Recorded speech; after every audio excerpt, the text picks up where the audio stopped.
Good afternoon, everyone. It's Louise here from Eleanor Grace. I've got a video for you and a little treat. This was going to be a video that was going to be available as a purchasable workshop. But recently in our Facebook group, Slow Stitching by Hand with Eleanor Grace, do join up if you're not already with us. We've just hit 6,000 members. So I thought, as a treat, over the next couple of weeks, I will give you the videos that would have been making up the workshop for free. What I do have, and you will have seen the previous post from me, if you haven't, do have a look at it. What I do have is some packs to send out, which I can send anywhere in the world.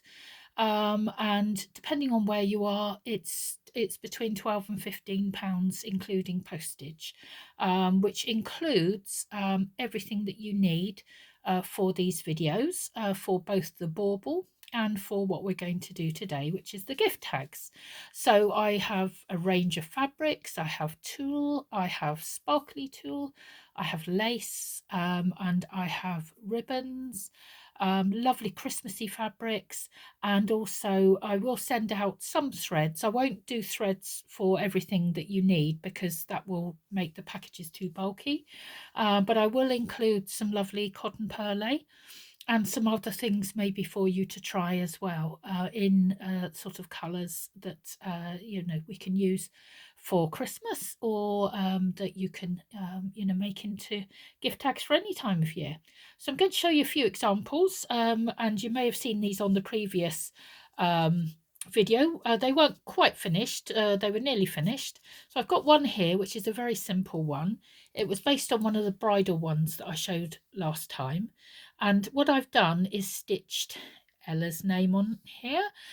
She is not actually going to join us today. She's gone upstairs for a sleep, so I think we're going to be safe from her little paws coming into the video today. And then I've just done some little sashiko squares there, and these were stitches that I taught on the Sashiko and Borrow stitch along at the start of the year, so I won't go through those necessarily. What I will say is, if you wanted to actually stitch a name on, I probably would have done it in a darker colour, come to think of it now. But what I did is I actually stitched out the letters on a bit of paper, and then I just stitched this, to following the sort of pattern that I'd written myself. I didn't want to write on this particular lace because it's not flat, and I thought it would be easier actually just to copy something. So that one was a very simple one which you can recreate. These ones, that one was actually again one I made quite a long time ago, something a little bit different. Underneath this is some fancy sort of goldy bronzy sort of fabric. I think actually it was silk dupion, which I've used on the Kanzashi flower workshop, if you've seen that. And then I've gone over the top with some sparkly tulle, and these were just various things I had. In fact, two or three of these things are just from odds and end boxes. I think this was a plumbing tool or something. Just little things I found. We all have those boxes with bits in it, so you can have a bit of fun just putting something together. I also sewed some little beads on here, which you probably could just about see if I sort of turn it sideways a bit. So that again was a very simple one. Some fancy ribbons, which will be included in the pack. There'll be some of this tulle, and I don't have the capacity to send out loads of other bits because it would just get too heavy. So it's all going to be more fabric based, and also, as I say, ribbons and bit of lace and other things you can have a little play with. Those packs are only going to be available for about another week or two, because I will be getting on to the planning for the now to be announced a stitch along for next year, which I will be announcing soon officially on the Facebook group. But I can tell you we're going to have a nice January stitch along, and it may well go into February. So there's quite a few bits to it. So that's another example, and I'll show you these two, which are not so Christmassy again. But see, you can make a version of this for any time of year. So I will briefly recap some of these stitches. I won't be able to do all of them on this one, but most of these stitches I've used have already got a video on here somewhere, so you can scroll back through my library and find those. So we will have a brief look at woven wheels and bullion roses. We'll do French knots. I won't be able to get onto leaf, although I believe I have already done a tutorial on that. And again, this is bullion here, and there's a leaf stitch there. I'm going to do chain stitch very briefly, French knots as on there. And the last one I wanted to show you before the Christmassy ones. This is sort of slightly Christmassy. I just need to attach the ribbon to this now. So I'm going to do that now just to show you. I've got several ribbons here in different colours, and going to choose this nice pink one to go with the pink of the thing. Now what I do for this is I fold it in half.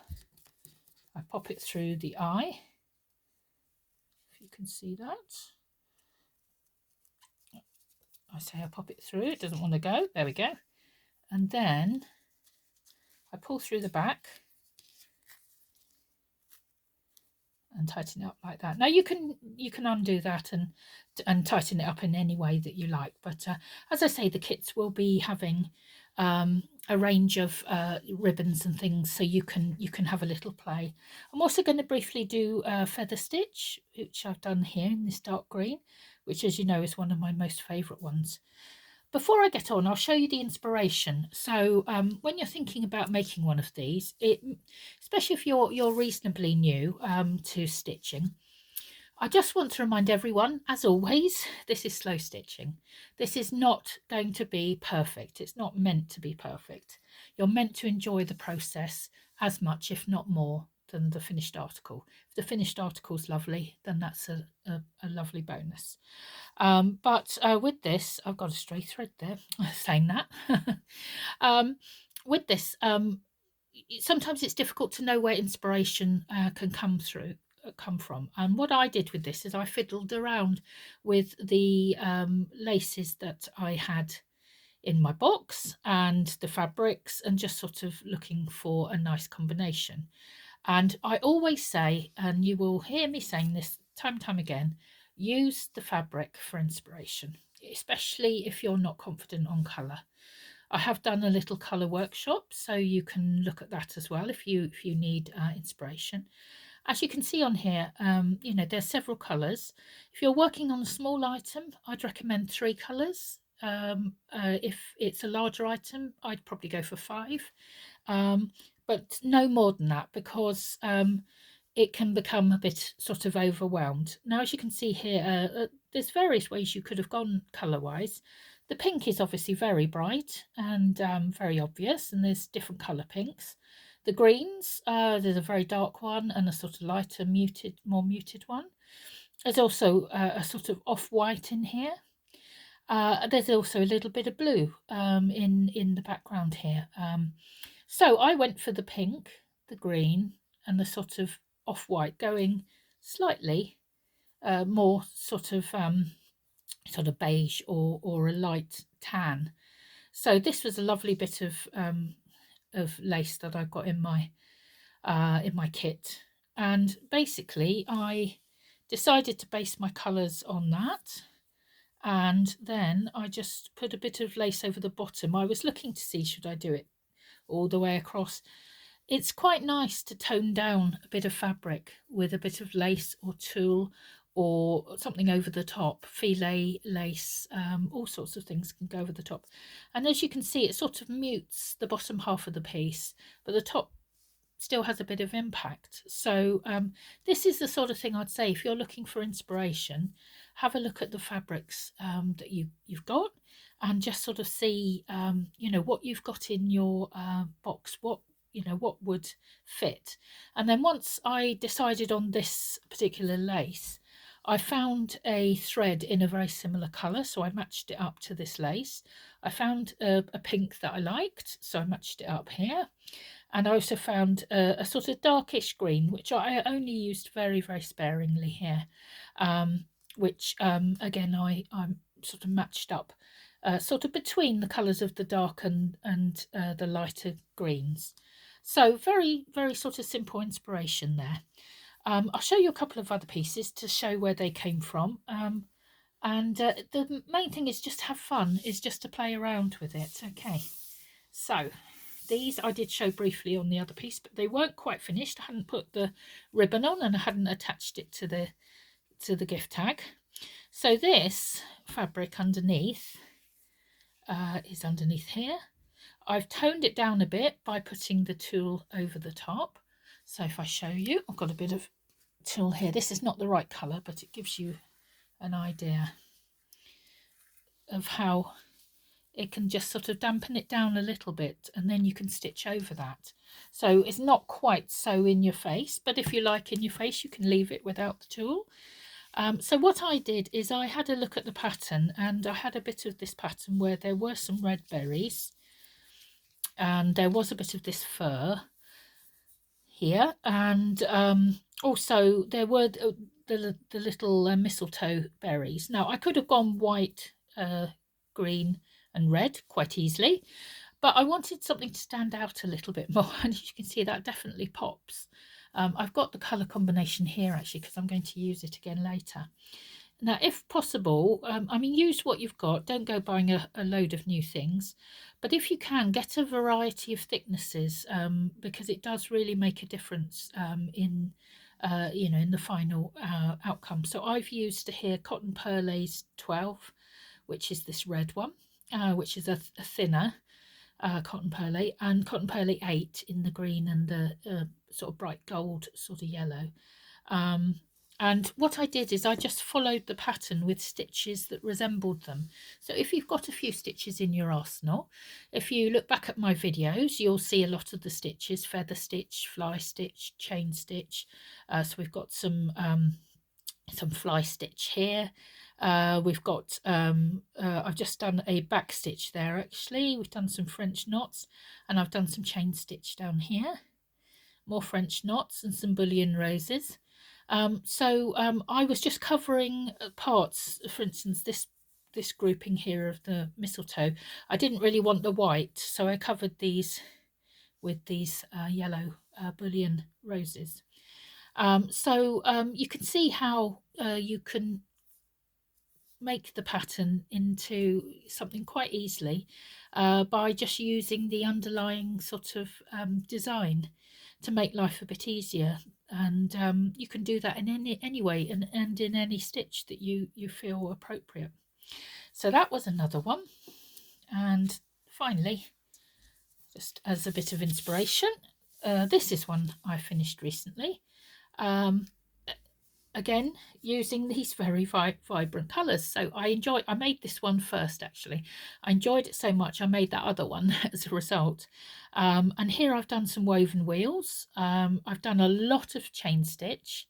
I've done a little bit of back stitch here. I must say I'm not the world's best back stitcher, but that's absolutely okay. And I've followed the pattern. So as you can see, this is a really nice sort of slightly sort of rococo, almost it's sort of medieval print, and it follows a distinct sort of pattern of swirls and sort of curlicues coming back on themselves. So for me, the easiest way to follow those was to do chain stitches in those sort of areas and just follow those round. So that's what I did. Had fun with that, and I decided at the last, well, sort of part way through it, to do these woven wheels, because I had an area that was just a little bit lacking in colour and sort of definition. So I thought, oh, I'm going to add something with a bit of impact. And so again, 3 odd numbers are always better for anything crafty, really. Odd is always looks better. Sounds weird, doesn't it? But it's true. So that was the inspiration for that, and I'm going to show you just very quickly some of the fabrics that I've got and what I've chosen for today. So I'll leave those there for a minute, and we can have a look. So those fabrics you've already seen. I've also got some lovely ones here. I've shown these on the other one, so I won't go into great detail. I seriously thought about doing that one, and I think I will make one in that fabric because it is just gorgeous. This one as well, lovely soft colours, grey. I'd like the grey tulle over that with some bright crimson berries, and yeah, so many nice bits. That's another bit of that one that we've already looked at. Gold swirly patterns. Again, you can see how you could just follow the pattern, or you could do something completely different. So got some little fun ones here as well, sort of Christmassy sort of fun ones. Yeah, the packs will include a bit of all of those wherever possible. So it will be a limited number of them available, but this is what I've gone for. So this is another lovely bit of fabric. This was an offcut actually that my mum gave me, you know, I can always use offcuts. We all have them in our stashes, don't we? So it's a perfect bit of fabric to use for this. So I'm going to go through this. I'm going to go through it fairly quickly, and as I say, I will only briefly sort of show you some of the stitches because you know, time allowing, and I do have I think I have all of the stitches I'm going to mention already on the system, you know, on if you look back at my history in the YouTube, you will be able to see them and do a full tutorial if you want to. So I'm just going to clear a little bit of space, bear with me 1 second, and I'm going to talk about what you need for this particular piece. So you obviously need some fabric, of course. You need some ribbon. So I've got a whole load of ribbons here, which I can use. You will also need some glue. Now, as crafters, I know sometimes we go a bit mad for the glue. And as you know, those of you who've been with me a while will know that I am very much into the environment. I love my nature, and I do not like using glue. And I won't use glue unless I absolutely have to, or any glue sort of products.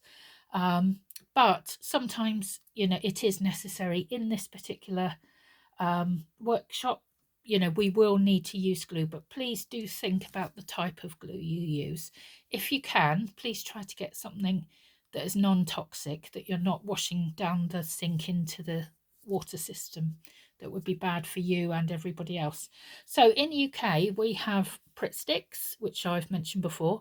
Pritt sticks are now 97% natural. They're not got any solvent in them, and it's probably the best sort of cheap and standard sort of option that I can find. Hopefully you will have something similar where you are.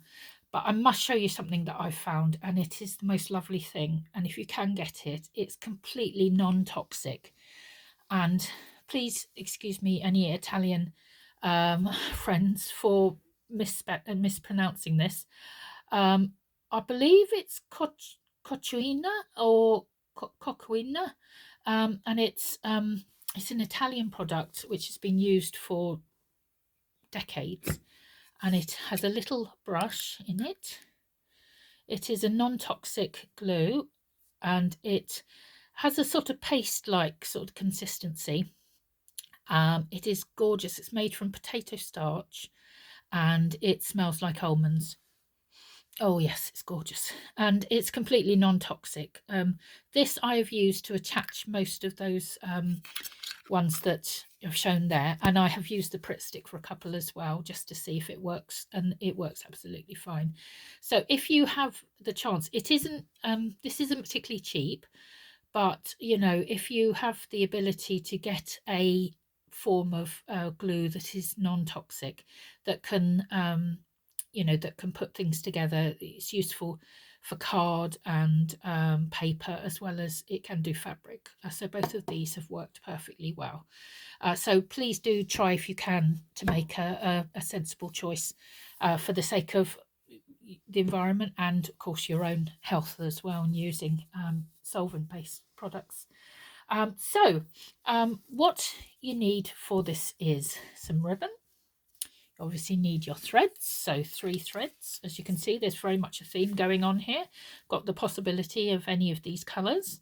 And then you will need your tags.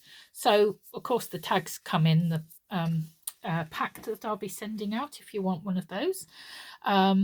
So I will, you know, give a range of tags in the 2 different colours. So I've got the standard sort of luggage tags, and then I've got the white ones as well, and a series of ribbons, some felt. So I've used here just a standard sort of white felt. Now this is, usually I will use a wool mix felt, because you want something with a bit of body. You don't want a felt that's very, very floppy. So if you can get a wool mix, or included in the pack will be either some wool mix or some of this good quality acrylic, which is actually really it's really quite stable, and it's quite a good one.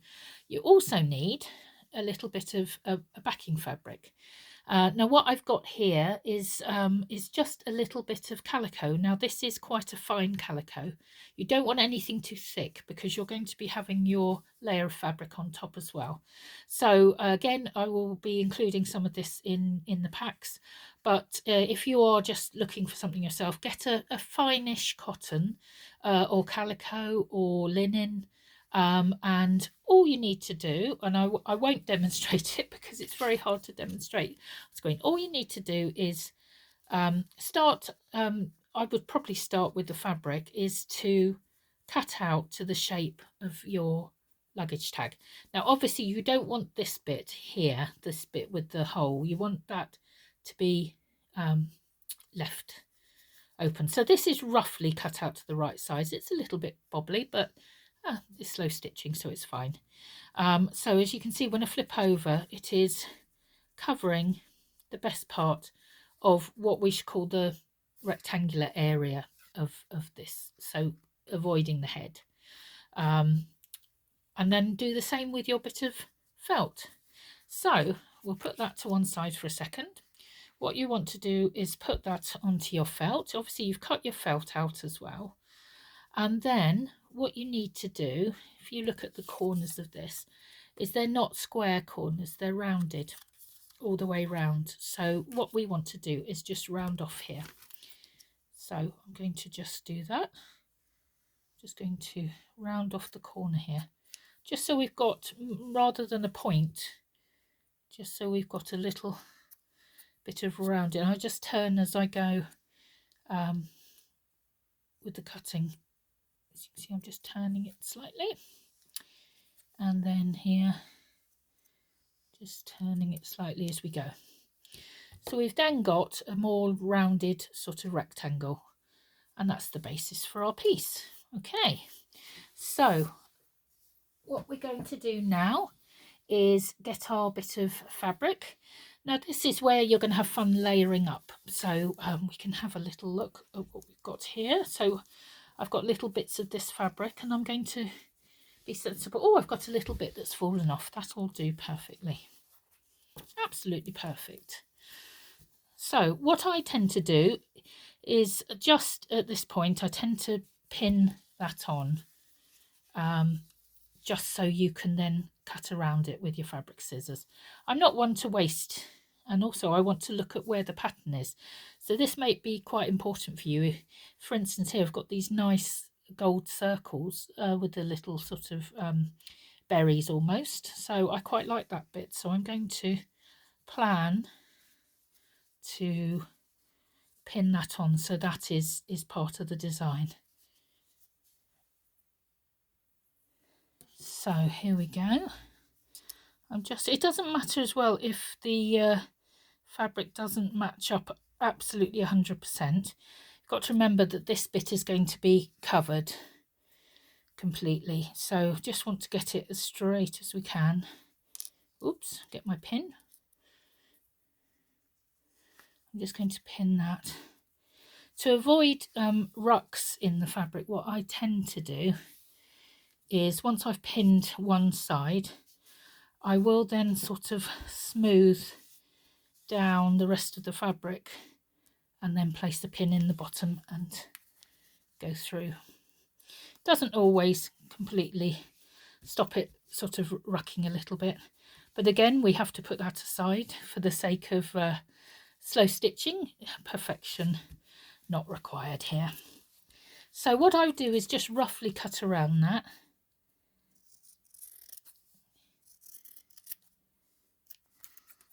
So a little bit there, I might even cut out some of these. Waste not, want not. Again, I'm going to do a square cut on this, so I'm not going to round off the edges until I've cut the basic sort of shape.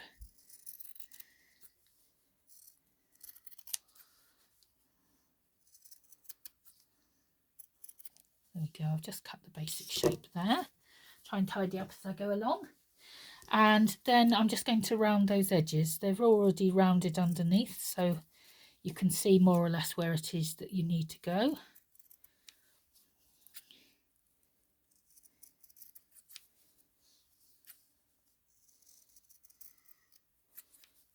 There we go, and we've got a piece where it's about the right size. So obviously we need to unpin that because the bit we're going to stitch on is underneath for the moment, but that's how I've cut out my pieces to keep life nice and simple. And then put that straight back on the top. As you can see, got little bits of imperfection in the cut there. I might just tidy up a little bit where there's a little bobble here or there, but again, not to be too perfectionist about it, and just pin that in place for the moment. Now you have the option, of course, then of deciding on your decoration. Now you may wish to, as I might do, add a bit of tulle or netting. In fact, I love that. I'm straight away looking at that compared to that. For me, that is lovely, and I love the fabric, but I love the look of through the netting, because you still get the brightness, but it just softens it down a bit, and then you can bring that back to life with your stitching. So I'm absolutely 100% set on that now. So what I'm going to do is just repin. I'm going to unpin and repin onto this bit of netting and do the same as I've just done with the fabric, which is just straighten that down. Netting is a bit fiddly, but it does give a lovely look. The other thing is you can cover it only partially with netting. You don't have to go all the way down. You could do as I did in that piece with the lace and just cover the bottom half or the bottom third of it, and it will give a different look. I'll show you that one. So that one I've only covered the bottom with the lace, which has got its own netting, and this one I've covered the whole thing. So actually this one as well, I covered the underneath fabric with that, so it just took it to the background a bit, but it's totally up to you what you want to do. So once again, I'm going to take those pins out and I'm going to lay the lace over the top. Didn't give myself an awful lot of room for manoeuvre there in cutting this out, but I tend to do it by eye, and sometimes that works and sometimes it doesn't. So let's put this bottom bit on, and then we can just trim that tulle and get stitching. Now I would really recommend, if you're not too confident with the actual stitches, If you're very confident and you've been stitching a while, go ahead, start stitching. Don't worry about it. But if you're not very confident with your stitches and you want to practice them, I really recommend making a practice pad. I've got a video, funny enough, on how to do that. And it is a very simple construction, but it really does help in terms of you being able to practice your stitches if you're not 100% certain what you're going to do. So I have a little practice pad here which has got a couple of needles in it. So I've got a milliner's there which has got a very thin eye, and I've got, this looks like a small chenille needle as well. So this is just felt back on a bit of calico, so the same sort of fabric I used as the base here, and it is just useful to practice some of your stitches. So I'm going to do a couple of stitches before we go any further, because we are at a point now, as you can see, this makes up really quickly, so you can practice these, you can make a few of them and see you know, see how you get on with the different stitches. I'm going to use this bright green because it'll show up nicely under the camera, hopefully. And I'm just going to show you a couple of the stitches I use a lot. As I say, there are full tutorials on these, so I will whiz through this quite quickly. So this is, just do a little knot here. This is going to be on my practice pad, just to show you. So a feather stitch. Feather stitch is very similar to fly stitch, and the difference between them is I call fly stitch the more formal and sort of cousin of feather stitch.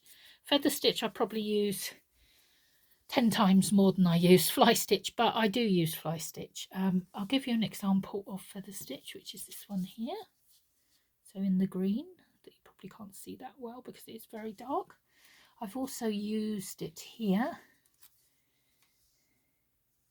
in the white and the off-white. It's a lovely stitch, and it you can intersperse it with French knots, as I did there, to make it look like flower stalks with little buds on them.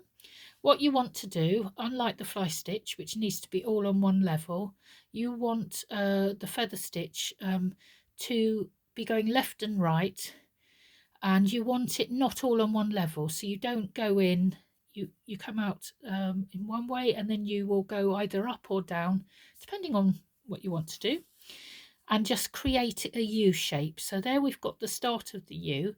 What we want to create is this U shape here, so we need to catch the thread at this point. And as I say, do look at the full tutorial if you need it. And then got a nice little U. Now usually you go left and right, left and right. You can keep going, you don't have to go left and right, but I find it helpful to remind myself. Now again, I'm going to go back in, but I don't want to go in on a level with that. I want to go either slightly up or slightly down. I'm going to go slightly down. And again, we're going to want to catch a thread to make a U shape here. So you've got to think of where the bottom of the U would be, which is there. And then you get this lovely stitch, and then go left and right again, coming in and out on different levels. But once you get going with this stitch, it's absolutely gorgeous and it looks lovely. I might do a bit of that on here. So that is the feather stitch. We'll do the fly stitch just to show you the difference. Fly stitch is a bit more formal, and I've done it on this one here, very close together, which is unusual. Usually it's a much longer Y shape. I've used it on some of the baubles as well. That will be the next video for next week. But I've used it here because it does look like the fir tree, doesn't it? It looks like the branches. So I'll show you how I did that one, because that is a sort of very Christmassy sort of version. With the fly stitch, you tend to go on the same level. So a bit like a formal version of this. Instead of looking for a nice U shape, which is what you get from going in at different levels, you want very much a V shape. So you want to come up right in the middle and catch the thread. And then as you can see, it's much more of a V than a sort of U shape. So what I'll do is make a little stalk on there. You can do single fly stitches like that. They look very, very good on the baubles, I will tell you. Or if you want to do like I did with that first stitch, what I did is just came up again underneath. So you sort of finish off each stitch, whereas with the feather stitch you carry on without stopping, whereas this one, as I say, you finish each stitch individually. As you can see, that's starting to look like a branch. And then yeah, I just kept coming down, and actually I could see the pattern underneath and I could see where the ends of the branches were, and so I worked by that, which made it look a little bit less formal. But that is the fly stitch. Very useful little stitch. Again, as you can see, I looked at the fabric underneath and I started and ended all of the stitches where the leaves were, so it looked balanced.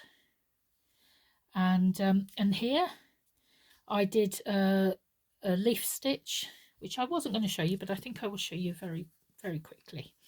So I think I've got a video for this as well if you need it. So the leaf stitch, you start off with a little short stalk like that. Then you come either side, so you can start on the left or the right, it doesn't really matter. And what you want to do is cross over, but just underneath that bottom of the stalk. So I'm going to go just to the left, and then if I was coming up on the left hand side, you're coming slightly down. As you imagine a leaf shape, you want to start coming out and down and around, and that's then going to go on the slightly on the right hand side of the center. Actually, this is a fishbone stitch, not a leaf stitch, but leaf stitch is very similar. They're very, very good stitches. So again, I've come up on the right, slightly further down. I go in on the just to the left of the middle, and I come up on the left and I go down just to the right of the middle, and that's how you work it down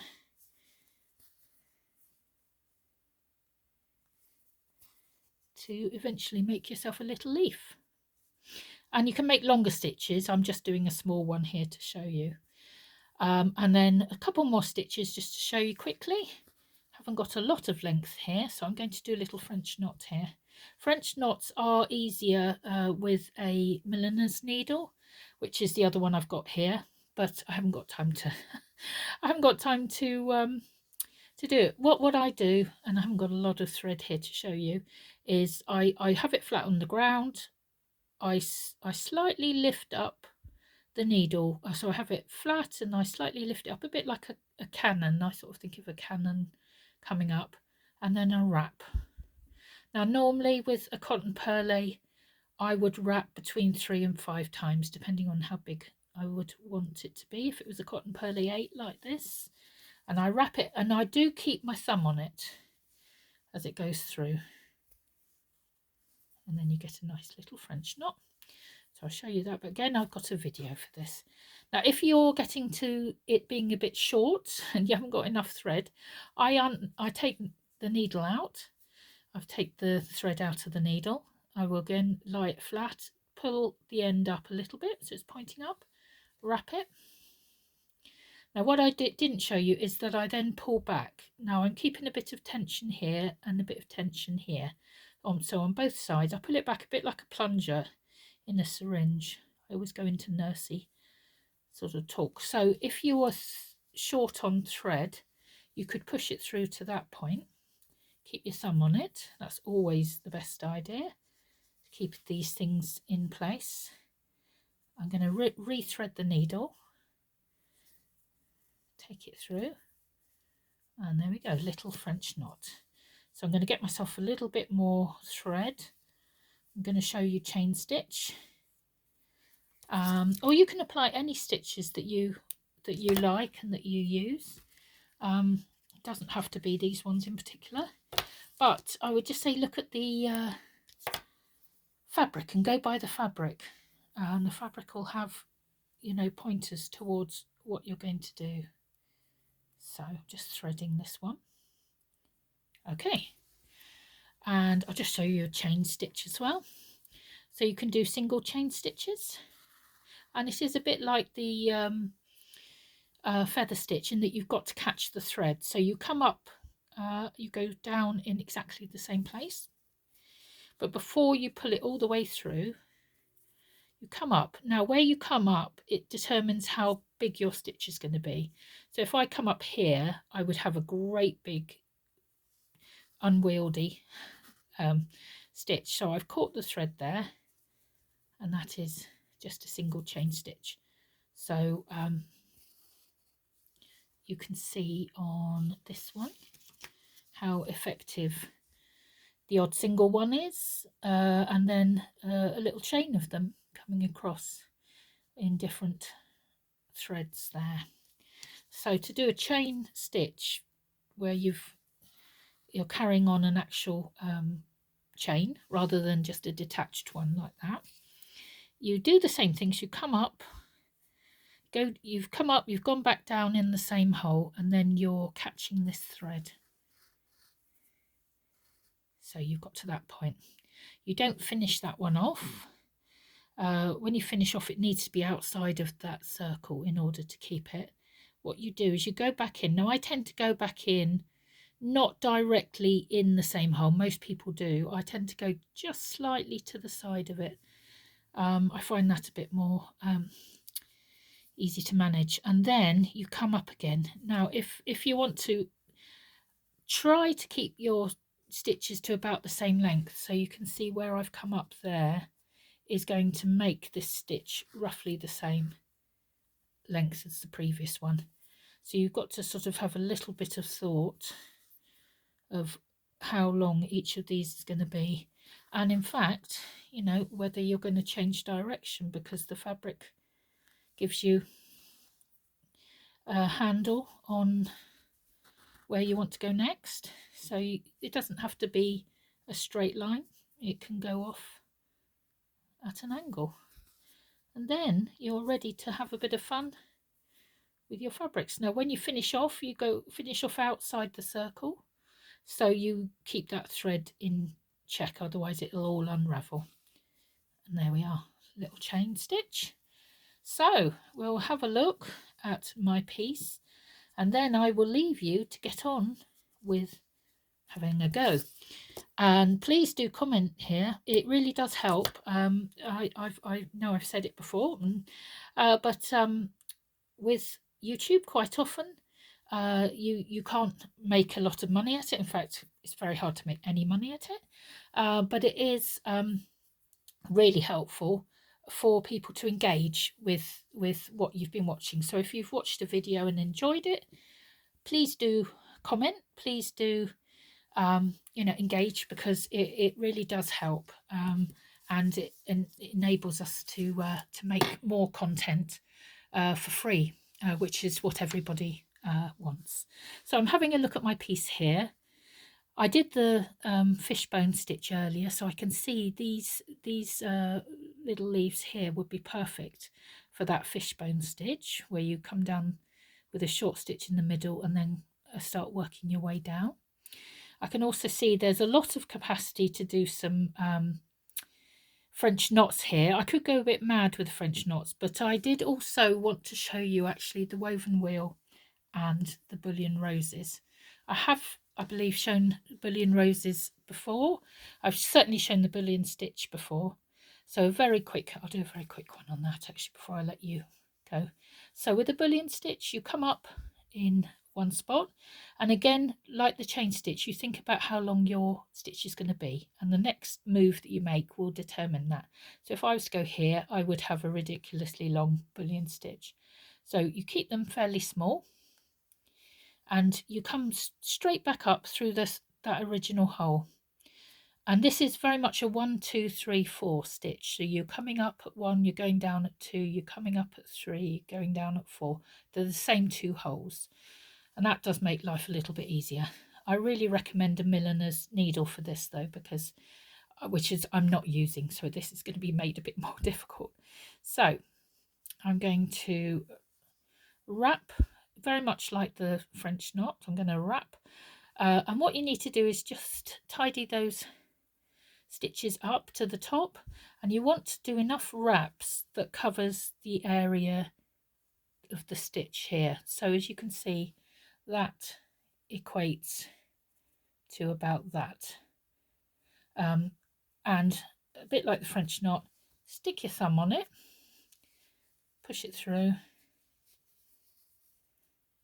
keep your thumb on it right to the end, and then you've got a slightly loose wiggly thing here. Pull it back towards yourself, tidy it up with your thumb, and then you've got a little bullion stitch, and all you do is finish off in the same hole that you went down at number 2.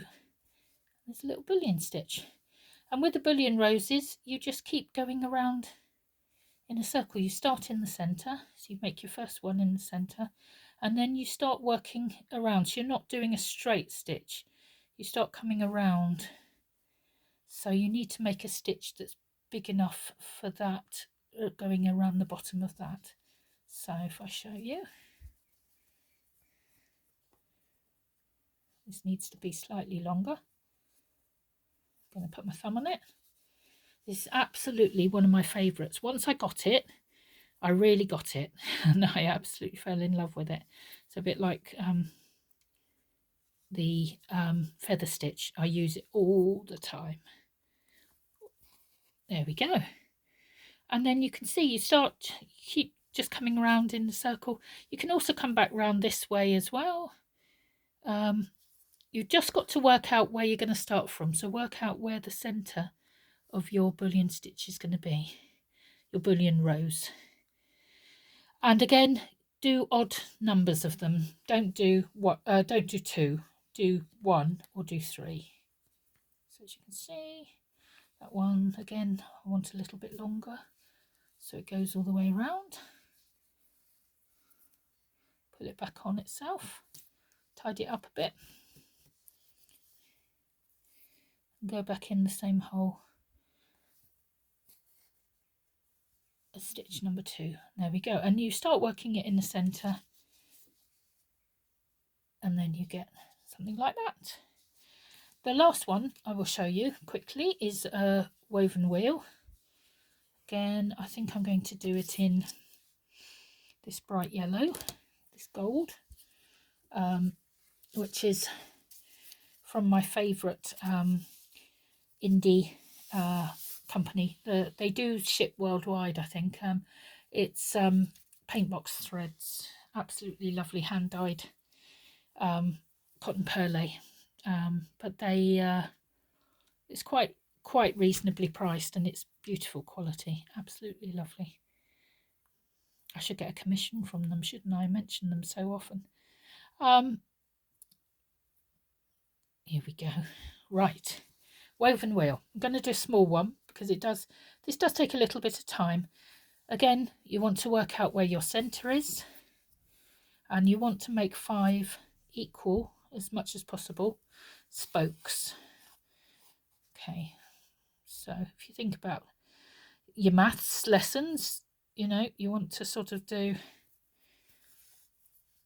a pie chart of sorts. Again, all coming from the centre, so you're doing 5 stitches out from the centre. And do try, if you can, to make them reasonably, the same sort of size. I don't always manage it, but it does make the wheel a little bit more even. This is not perfect, but then it doesn't need to be, does it? So coming up from the centre every time, then it is a very simple matter. and I think I've got a video on this again, coming up in between the stitches very close to the centre on one of the between two of the spokes.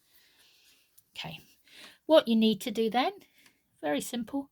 You might want, I work clockwise because I'm left-handed. You might, if you're right-handed, find it easier to work anti-clockwise, but it's up to you. Whatever happens, you want to go over one, under another, over one, under another, all the way round. So I'm going over this one, I'm going under that. Oh, I've gone through my little safety stitches around the edge of this, making this look more difficult than it is. Right, there we go. So I've gone under one, and I've gone over one, I've gone under another. So then I go over the next one, under the next, over the next one, under the next. So sort of every other one, I'm stitching under it, because I'm looking to see, I'm going over this one and under that one. So it's almost like I miss the next stitch, and then the next spoke, and then I go in the next one. So again, it is just really sensible to look. If you've stopped at some point and you think, oh gosh, which one am I in now? You do want to keep to that pattern, otherwise it will look messy. So what I do is I pull the stitch a bit, and I think, oh yeah, I've gone under there. I've definitely gone under there. So I've got to go over the next and then under the one after. And then you just keep working like that, and it usually makes up pretty quickly into a woven wheel. Let me just see how quick I can do this. So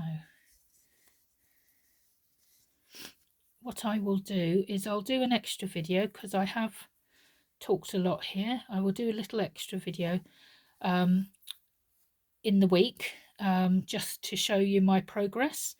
And I would really love if you show me what you're doing, and how you're getting on with yours if you're doing one of these.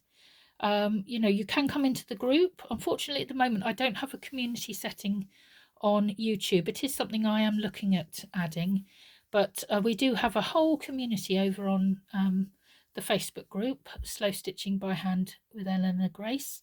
All you need to do to get into the group is to search for that. When you go into Facebook, just search for Slow Stitching. I'm sure my group will come up. And there are a few questions, very simple questions. I don't need a long answer. As you can see, I'm still going over and under, over and under. But they just very simple things to avoid any bots coming into the group. You know, just answer the question very shortly. A few words would do absolutely fine, and we will let you straight in. So a lovely community there, very helpful, very friendly. There's no issues with the group at all. They're a lovely bunch, and it's the first place you'll hear about anything new, anything that we're doing, and it was the first place that the official announcement about the stitch along for January will be. So do join us.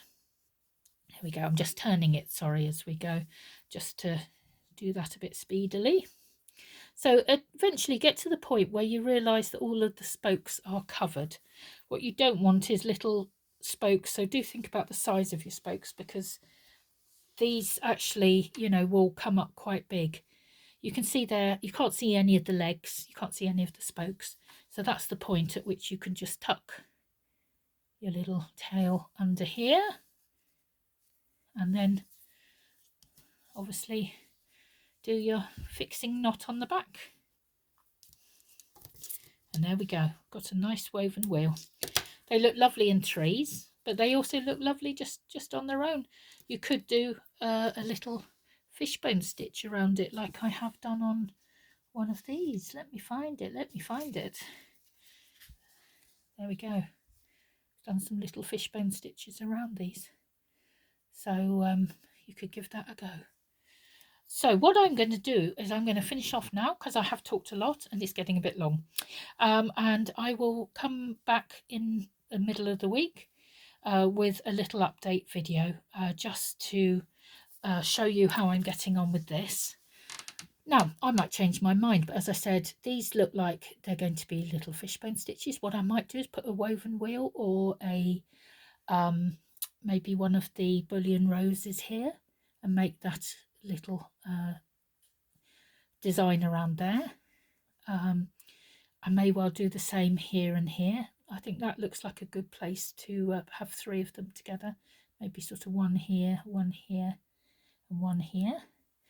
And then I'm going to have a think about what I'm going to do with the other ones. I feel like maybe a bit of chain stitch, maybe a bit of feather stitch going down, and some little French knots might look nice. But I will come back and let you know how I'm getting on. And thank you for listening. If you do want one of the packs, please do go onto the group. I have done a couple of posts on there. They're in the featured section. So if you want to have a pack, please do just go on there and just put a comment on there and I will message you. If you're not on the group or you don't want to do Facebook, then the only way I can do it, I can't do it from a comment on this post, unfortunately, because I can't get in contact with you through YouTube. What you can do is email me, which is eleanor.grace.uk@hotmail.com. So it's